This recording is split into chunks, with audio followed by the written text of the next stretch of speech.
So today we're going to share some ideas about mental reconditioning.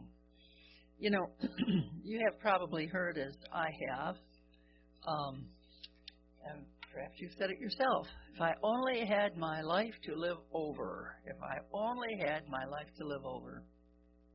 Have you ever found yourself dissatisfied with what you have made of your life? Wondering if you could live it over, could do something about it, could do anything about it? Of course we can. So, you know, excuse me, you can remake your life. You can remake our lives by reconditioning our mind, because we live from that level. Our life is lived from our consciousness, no one else's. So we are learning more and more how to recondition our mind. The real difference in life is not between happiness and misery, most certainly not between success and failure. It's not in fate or circumstances or other people. You know, we've been so used to blaming someone or something out here for what we may not be experiencing. And you know, it's no longer the truth. As we began to more and more follow the Jesus Christ message, we find that it's an inside job. And sometimes that's a bitter pill for people to take. But we live our life from our consciousness. We have built our consciousness. So it's in the conditioning of our mind. Bitterness and fear and hatred, worry has been introduced by teachings, and we've said this many times here, by teachings and subtle influences which have steadily eroded our mind through negative conditioning. And so the true causation of life circumstances, of what we are moving through at this point, at this time in our life experience, is not something or someone out here at all. But it's actually an inside job. An inside job. How many times have you read or have you heard, if your life is not the way you want it to, you would like it to be, change your thinking? And that's a tall order. That's not something that just is, okay, I've changed my thought now. Because as someone told me today, was talking to me today, you know, this kind of thinking, changing, this working with the principles, work if you work it. If you don't work it, it doesn't work. Okay? It doesn't work. But we have the tools, we're given the tools to work the truth. And it's a matter of consciousness. It's a matter of, do we want to? Do we want to? So it's an inside job. And until we recondition our minds, we will continue to attract similar experiences into our life and affairs. More than you know, you're constantly, and when I say you, I also mean me, okay? Constantly imprinting our consciousness on everything that we touch. Our consciousness goes before us. And so it's a pattern that we have established. And if we don't like what continues to show up in our life and affairs, we need to change the pattern. Change the pattern. It's kind of an electronic, electromagnetic force. You know, everyone has energy, and you can feel the other person's energy, whether it's positive or negative. Whether you want to be near that person or whether you'd rather be on the other side of the room. And so this magnetic force goes out and just attracts from consciousness, from that person's consciousness, that which is either on a higher level or a lower level. We attract from our consciousness, no one else's. So here's an important idea. You can be healed. You can be helped. You can change your life and change the events that you are now experiencing through changing, reconditioning consciousness. Reconditioning consciousness. You can see, someone said many years ago, and I cannot tell you who the someone is at this point, but you can think yourself into being well or think yourself into being ill, sick. The mind is a tremendous power. Tremendous power. There was an article several years ago that I remember reading, and I remember thinking about it because it really spoke to me. And I don't know that I've shared it here before. Maybe I have. If I have, well, too bad. I'm going to share it again. There was a tennis player, woman, female tennis player, and when she was a very young girl, she was went with her mom to the dentist. Her mother was terrified of dentists. So she went with her mom to the dentist, and she watched in horror as her mother died from the shock of being in the dentist chair, and the dentist was going to extract a tooth, and her mother died of shock. So for 30-some years, she never went to the dentist, never had any kind of dental care until she had a problem. She chose not to go to the dentist. She asked the dentist to come to her home, which he did. And she asked friends to be with her. Before the dentist ever came to, he was there, but before he attempted to do anything to extract that tooth, she died of heart attack. She had carried the memory and the fear for 30-some years of what she saw her mother. And how often do we do these kinds of things? Sometimes we labor under the idea of not enough. We're lacking in God's good, in somehow, somewhere. Okay, I can't afford that. I can't do this. I can't do that. And so often, it's not because we don't have the ways and means to do it. It's because there's a deep-seated fear that came from perhaps parents and maybe their parents remembering the Depression when there was lack and limitation. I see heads. Okay. And these are there's all kinds of ideas that we have been taught, have been told to us, and we've accepted. Not really looking at or thinking about, is this true? Is this the truth for me today? Is this true today? And, another old idea is if you're in a draft, you're going to get a cold. Has anyone ever heard that one? Yes? Oh, yeah. Stay out of the draft, honey. You're going to get a cold. Okay? Come on. Come on. Okay? I remember growing up when we had to have, it didn't matter and we didn't have air conditioning in our home at that time. And oh my goodness, we were not allowed to go to bed at night with a fan in the window? Absolutely not. And I see people but we had to have a sheet blanket over us. Didn't matter. We had to have a sheet blanket over us, okay? And so, here, my mother would go out of the room and go off, okay?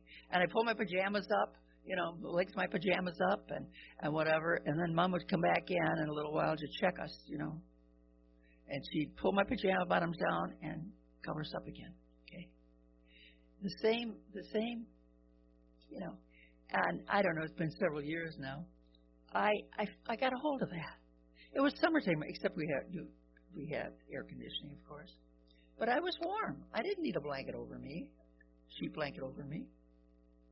But somehow that was what I was taught. So the sheet blanket, and Ray said, "What are you doing?" Well, covering up. He said, "You're not warm?" And I thought, "Yeah, I am." So I'm thinking, why am I doing this? Went back to when I was like this. So, you know, we need to look and to think in terms of, why am I doing it, or why am I thinking what I'm thinking? Why am I doing what I'm doing? Is this right and good for me today? Is this me? Like I was talking to someone again this morning, and they said, "I'm not the same person that I was 6 months ago." Absolutely not. Absolutely not. We're not the same person if we're really working on being the person that God created us to be, to think in terms, think in positive terms, think in life-affirming terms, think in prospering, loving, whatever. Okay. Last Wednesday in class, in Wednesday Lessons in Truth, we talked a great deal about denial and what this has to do in our life and affairs, and how a denial works, and why we choose to use denials. Okay, we deny or to release anything that's not godlike, and very simply. And so, as we do that, we also need to establish in consciousness that which we desire, which we want, which is good. And so that's an affirmation. And so this week we're going to be talking about affirmations. But for today, this Wednesday, I'm going to talk about the power of an affirmation is the conditioning of our mind to truth.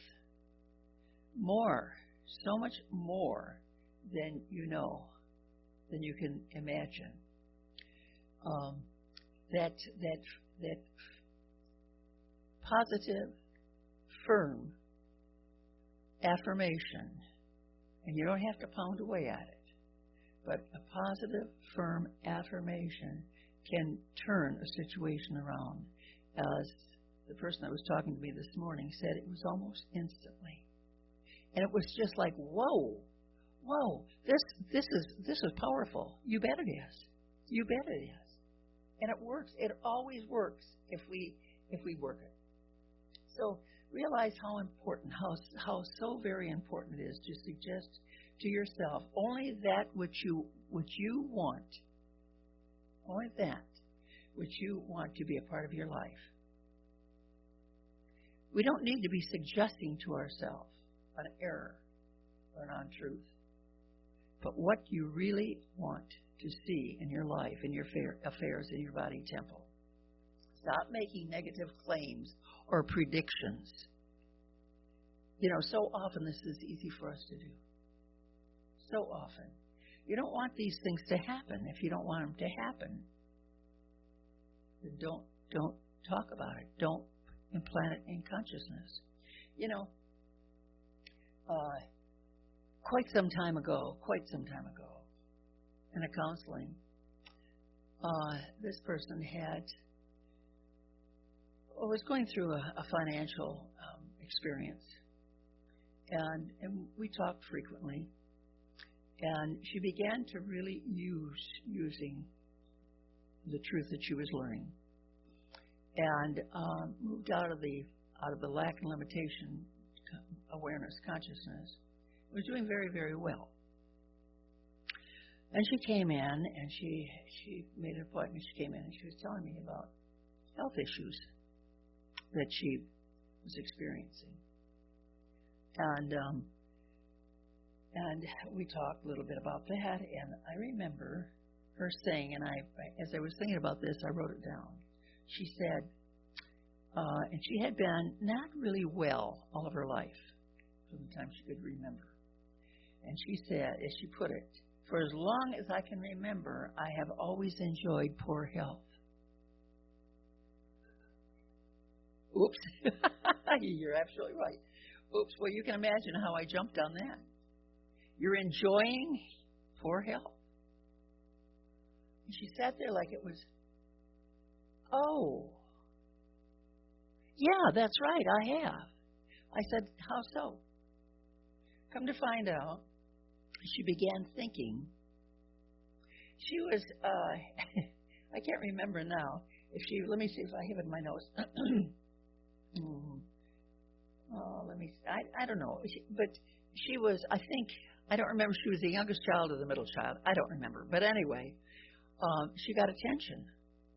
She got love. She got all of the things that she craved because she was a sickly child. Okay? So this consciousness grew along with her in age. And so here she is, a grown woman, still enjoying poor health. Until we talked about it, I said, you don't have to do that anymore. You don't have to. You really don't. You're people like you. You don't have to be under that illusion anymore. As a child, you did what you needed to do or thought you needed to do, but now you're an adult. But you see what we sometimes do. We are to be an perfect expression of God life and God love and peace and harmony, all the rest of it. And we do that when we decide that we have control over our thoughts and feelings, that we can change what needs to be changed. Okay? We have the ability. We have the tools. We have everything to work with. Okay? And so change comes about through reconditioning, getting a new idea, a God idea. So the truth is not our seeming ability or inability, not in opportunities gained or lost, most certainly not in money or the lack of it. It's not even in fate or change or circumstances, but rather in working with the wonderful, wonderful mind that God gave us, working with our mind and the ability to lift us. Scripture says, lift up your eyes from whence you are to the hills. Look in a higher direction. Look in a higher way to experience that which you would want to experience. So we make the change in consciousness. That's where the change takes place. So we have the ability to recondition our pattern of life and to accept the allness of what God has for us. So let's take a moment. And I invite you, in your own way, the way that you're most comfortable, to perhaps think about an untruth that you have accepted as true for you. Something that perhaps you've been a part of your experience for a long time. And perhaps now is the appointed time. Jesus said, for now is the appointed time. And when we become aware of something in our experience that we need to change, then it's time to do it. Time to do it. We don't put it on the back burner.